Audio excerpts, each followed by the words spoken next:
इन 3 कायक में उसका क्या हो गया? जन्म हो गया। यूं परिवर्तन पूरी करे। कहाँ से आया प्रिया जी? निगोस से आया था। कहाँ से आया था? निगोस से आया था। और फिर वहीं के वहीं फिर स्थावर पर्याय केंद्रीय पर्याय से आया था। और फिर जाकर के पूरा संसार घूमने के बाद पुनः एक केंद्रीय पर्याय में इसका क्या हो गया? जन्म हो गया। परिवर्तन कितने होते हैं?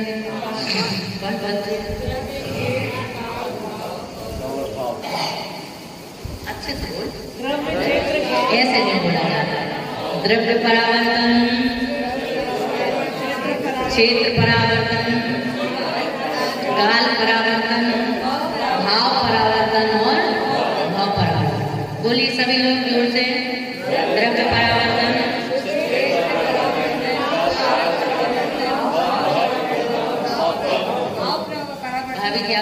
टेबल पे बैठे ना थोड़ा सा ऐसे पीछे साइड लाइन, जैसे आपकी टेबल लगती है वैसे पीछे वालों को दिखता नहीं।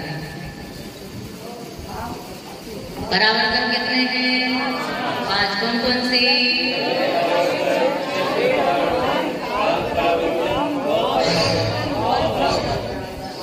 ये 5 परावर्तन पूरे करें। देवों में वैमानिक देवों के 2 वेद हैं। कितने वेद हैं? 2। एक तो कल्पोत्पन्न और दूसरा कल्पातीत। एक कल्पोत्पन्न और एक कल्पातीत। बात समझ में आ रही? जहां पर इंद्रों की कल्पना होती है वो कल्पोत्पन्न कहलाते हैं, और जहां पर इंद्रों की कल्पना नहीं होती है वो कल्पातीत कहलाते हैं। ठीक है? जैसे 16 स्वर्ग तक के जो देव हैं वहां पर इंद्रों की क्या होती है? कल्पना होती है। जब हम यहाँ विधान करते हैं, विधान करते तो क्या करते हैं? विधान करते तो क्या करते हैं? इंद्रों की कल्पना करते हैं, इंद्र बनाते हैं। ऐसे ही स्वर्ग आदि जो 16 स्वर्ग होते हैं वहां पर इंद्र होते हैं। यानी कि जैसे यहाँ पे आपने विमल जी को अध्यक्ष बना दिया। क्या बना दिया? अध्यक्ष बना दिया। आप सब उनको अध्यक्ष मान रहे हैं। क्या मान रहे हैं? इसको सुन,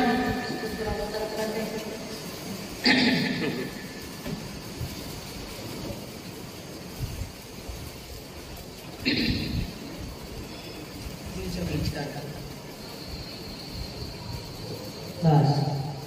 तो इंद्रों की जो कल्पना है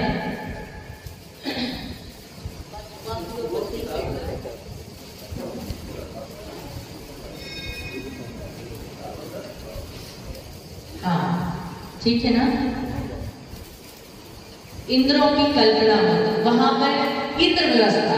इंद्र व्यवस्था का मतलब ये केंद्र होता है, इंद्र होता है, और उसके बाद उसकी आज्ञा में बाकी के सारे देव चलते हैं। लेकिन जो कल्पातीत देव होते हैं, 16 स्वर्गों के ऊपर के जो देव होते हैं, 9 ग्रेवक, 9 अनुदिश और 5 अनुत्तर।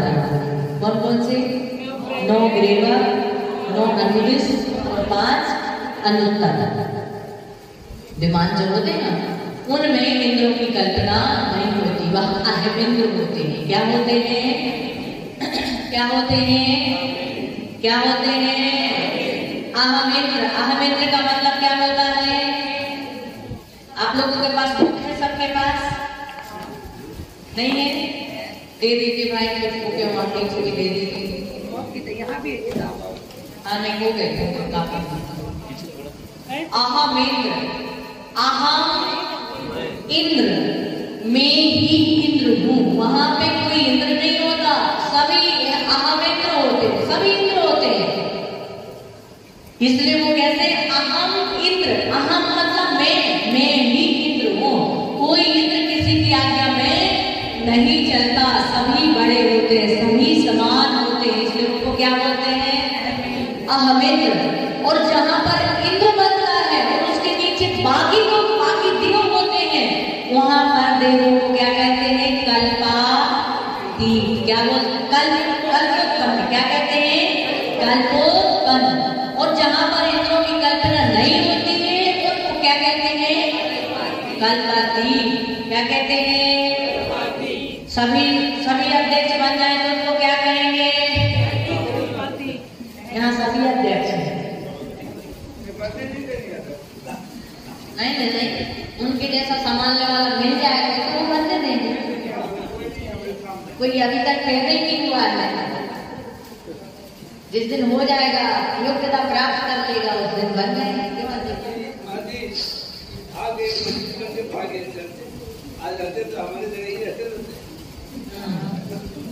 तो जो भी है, क्या है,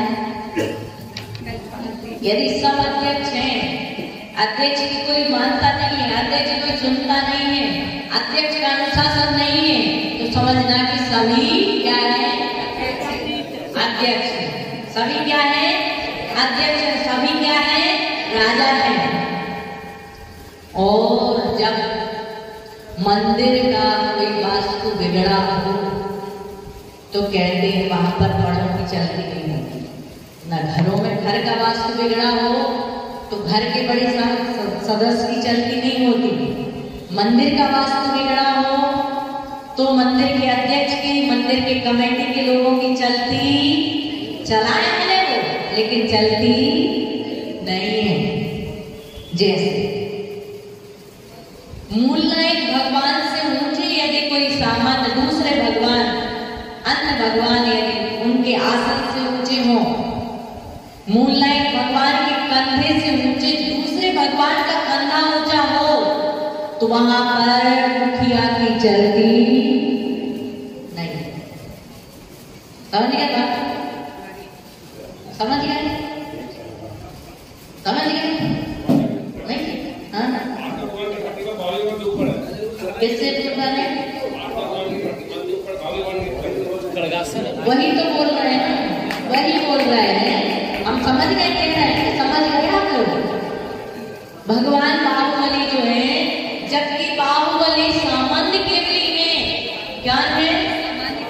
विधिनायक को, मूलनायक को छोड़ दो, बाहुबली भगवान सामान्य केवली है और पार्श्वनाथ भगवान तीर्थंकर केवली है। सामान्य केवली और तीर्थंकर केवली को तीर्थंकर केवली से ऊंचे कर दिया जाएगा तो समाज की चलती, समाज का विकास रुकेगा। और यदि बेरी व्यवस्थित हो जाएगी, भगवान का सम्मान हो जाएगा, तो समाज का सम्मान अपने आप, क्या समाज का सम्मान अपने आप बढ़ जाएगा। यदि मैं बड़ी हूं, मुझे नीचे बिठा दिया जाए और इनको ऊंचा बिठा दिया जाए तो किसका सम्मान होगा? बड़ों का क्या होगा? बड़ों का क्या हो गया? मुझे नीचे बिठा दिया, मेरे शिष्यों को ऊंचे बिठा दिया, तो क्या हो जाएगा? बड़ों का क्या हो गया? अभिनय हुई। जब भगवान की अभिनय होगी तो हम किस खेती को समझेगा? सामान्य केवली जैसे आगम के अनुसार देखा जाए तो वेदी ही अलग होती है सामान्य केवली, लेकिन यदि वेदी नहीं है तो दूसरी कटनी, जो पहली कटनी है उस कटनी को छोड़ करके जो दूसरी कटनी होती है उस कटनी पर सामान्य केवली की स्थापना होती है। बात समझ में आ गई? तो बात कहाँ चल रही थी? यदि ऊंचा कर दिया जाएगा तो दृष्टि दोष हो जाएगा। क्या हो जाएगा? अभी जो आपका दरवाजा है, मंदिर का जो दरवाजा है, उस मंदिर के दरवाजे के बाहर दृष्टि बाहर निकलना चाहिए। नीचे में कर, हाँ नीचे स्टेप में उनको, ताकि मूलनायक भगवान के कंधे से ऊंचा कंधा ना हो। कितने बार होता है कि बाबू भगवान मूलनायक होते हैं, उनके तो स्थान ऊंचा कर दिया जाता है, लेकिन भगवान नीचे वाले भगवान जी बड़े हैं, ऊपर वाले छोटे हैं, ऊंचे तो बिठा दिया, लेकिन आसन तो नीचा है, लेकिन उनके कंधे कैसे हैं? ऊंचे हैं। तो वो क्या होता है? वास्तु दोष, वेदी का वास्तु दोष, मंदिर का बहुत बड़ा वास्तु दोष हो जाता है। और मैंने ऐसा अनुभव किया है कि सब राजा है, सब राजा है, बच्चा भी राजा है और बड़ा भी राजा है। तो और जहां पर एक वास्तु सुधरता है बाकी के वास्तु अपने आप मन सबका सही हो जाता है। जब मन सबका सही हो जाता है तो सारा काम सही होना प्रारंभ हो जाता है। तो इसलिए क्या बनना है? अहम इंद्र, अहम इंद्र। जो 16 स्वर्गों के ऊपर के जो देव हैं वो क्या है? अहम इंद्र। वहां पर इंद्रों की कल्पना नहीं होती है, किसी की आज्ञा में कोई देव चलता नहीं है। स्वयं इंद्र है, स्वयं अपनी आज्ञा में, स्वयं के अनुशासन में सारे देव रहते हैं। वहां पर जो देव होते हैं सर्वार्थ सिद्धि के देव। कहाँ के देव? 5 अनुत्तर विमान होते हैं, 9 ग्रेवा, 9 अनुदिश और 5 अनुत्तर विमान, विजय, वैजन, जयन, अपराजित और सर्वासिद्धि। ये 5 विमान होते हैं ऊपर, 9 ग्रेवा और 9 अनुदिश के ऊपर ऐसे होते हैं। कैसे? 1, 2, 3 और बीचों बीच एक सर्वासिद्धि विमान जो होता है बीचों बीच होता है। और जो 9 ग्रेवा होते हैं वो ऐसे होते हैं। कैसे? ऐसे होते हैं। 3 नीचे, 1, 2, 3, फिर उसके ऊपर 1, 2, 3, फिर उसके ऊपर 1, 2, 3, ऐसे 9 ग्रेवा होते हैं। स्वर्ग कैसे होते हैं? 1, 2 ऐसे ऐसे होते हैं, एक के ऊपर एक, ऐसे 16 स्वर्ग होते हैं। और 16 स्वर्गों के ऊपर 3 में 9 ग्रेवा होते हैं। फिर उसके बाद में 9 अनुदेश, फिर उसके ऊंचे भी उसके ऊपर क्या होते हैं? 3 अनुदेश होते हैं, 3 और फिर उसके ऊपर 3। तो इस प्रकार से 9।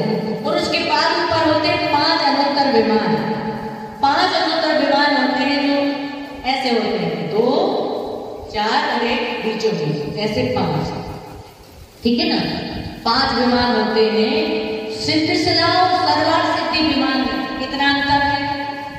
सिद्ध शिला और सर्वार्थ सिद्धि विमान में सिर्फ एक बाल का अंतर है। कितना अंतर है? कितना अंतर है? जितना एक बाल होता है ना, एक बाल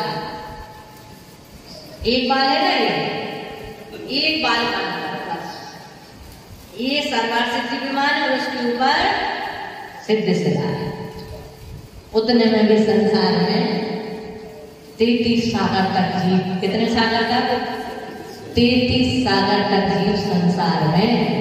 सर्वार्थ सिद्धि देवों की व्यवस्था ये होती है कि वहां पर एक प्रश्न निकलता है। कितने प्रश्न? एक प्रश्न खड़ा होता है, एक प्रश्न खड़ा होता है और एक प्रश्न में के इतने प्रश्न हो जाते हैं, एक प्रश्न की इतनी चर्चा हो जाती है, इतनी चर्चा हो जाती है कि 33 सागर तब बीत जाते हैं, दूसरा प्रश्न भी उत्पन्न नहीं होता। एक प्रश्न की तत्व चर्चा है। क्या बात समझ में आ रही? समय में तब पूरा धर्म ध्यान में व्यतीत होता है। और जो सर्वार्थ सिद्धि के देव होते हैं वो एक भाव अवतारी। कितने भाव अवतारी होते हैं? एक भाव अवतारी। ऊपर 5 में स्वर्ग सर्वार्थ सिद्धि विमान है लास्ट वाला, उसमें जन्म लेने वाले जो देव हैं वो नियम से एक भाव अवतारी होते। वहां से नियम से मनुष्य पर्याय में आएंगे और मनुष्य पर्याय से मुनि पद को धारण करके तप करके निर्वाण को प्राप्त करेंगे। और जो और भी है ना विमान, विजय, वैजन, जयन और अपराजित, यहाँ पर 2 भाव अवतारी होते हैं। कितने भाव अवतारी होते हैं? 2 भाव अवतारी।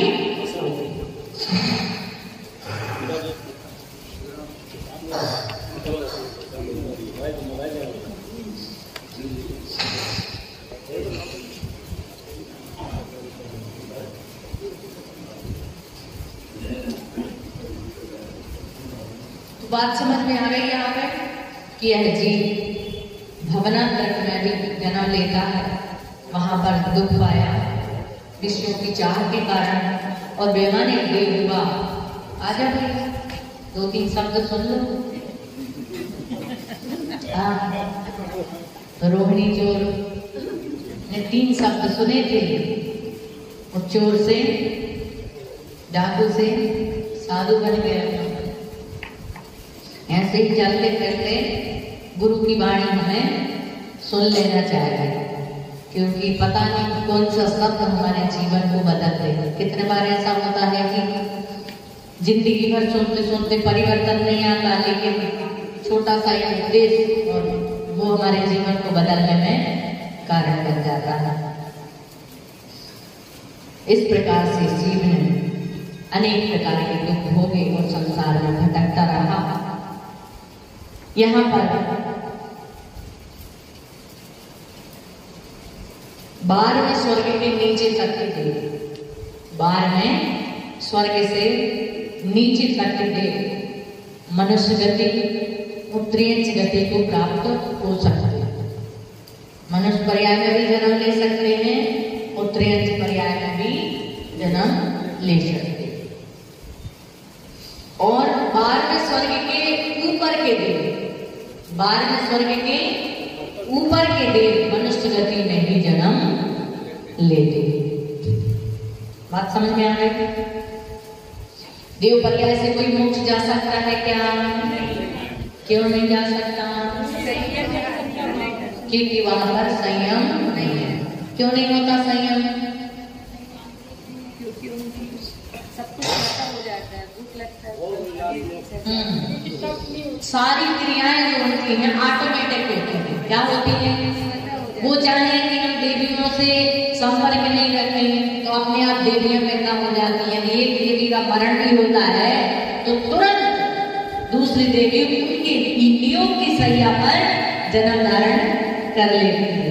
इसलिए कर नहीं सकते। यदि वो सोचे कि मैं भोजन पे कंट्रोल कर लूं तो भूख लगती है, उनके कंठ से अमृत झड़ जाता है, इसलिए उनको वो कोई बाधा भी होती नहीं है। और देव विलास जैसे सुख, देवों जैसे सुख हैं जो होते हैं। किसी ने पूछा था, बोले स्वर्ग का सुख कैसे होता है? तो इस उपदेश में गाथा आती है, नाके नाको कसम सुख्यम नाके नाको असास।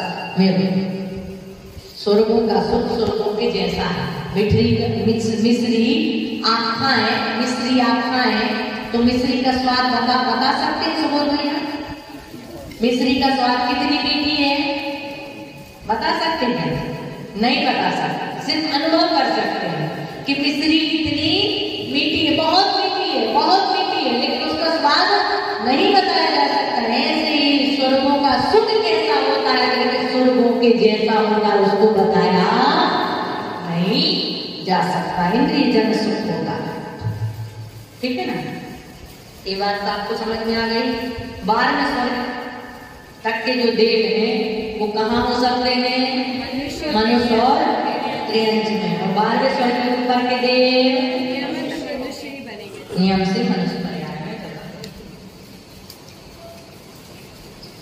देव पर्याय में सम्यक दर्शन होता है, सम्यक ज्ञान होता है, लेकिन सम्यक चारित्र नहीं होता है। मतलब कोई भी चारित्र नहीं होता है। सम्यक दर्शन, सम्यक ज्ञान तो होता है, लेकिन सम्यक चारित्र नहीं होता है। और जो देव हैं, जो सम्यक दृष्टि देव होते हैं, नीचे आकर के रत्नात्रय धारण करके निर्वाण को प्राप्त करते हैं। यहाँ पर समाप्त हुआ। किसी के मन में कोई प्रश्न हो? आज पहली हाल पूरी हो गई है। अगर आप एक इस्तेमाल नीचे भी कर लेते हैं